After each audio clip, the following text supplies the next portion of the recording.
Bonjour à tous. Notre monde est rempli de différents dieux. Bien sûr, il y a les dieux sous forme imagée, le dieu de l'argent, par exemple, de la possession, des biens, le pouvoir, tout cela peuvent être des dieux pour nous.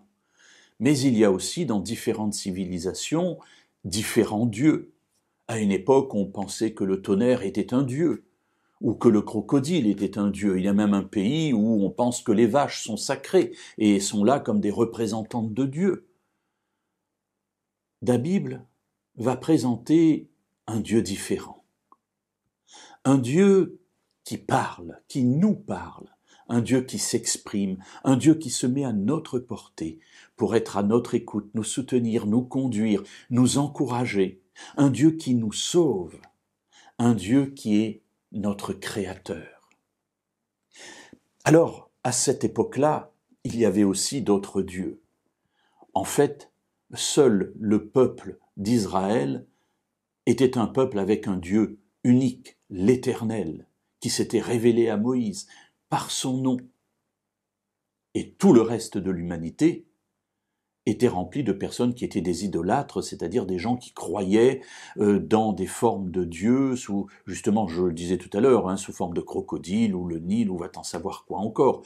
On pensait qu'une colline ou un bel arbre pouvait être un dieu.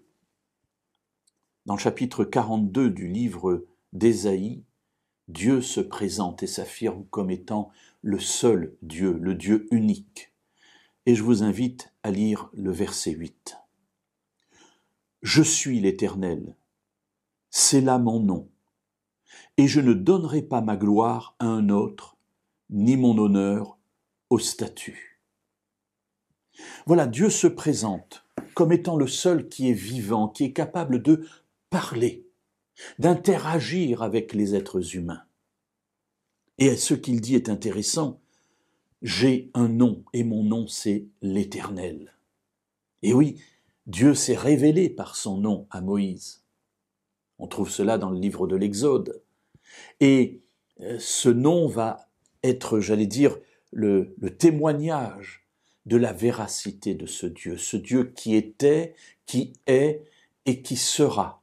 C'est-à-dire un Dieu qui traverse le temps. Et Dieu nous fait une promesse.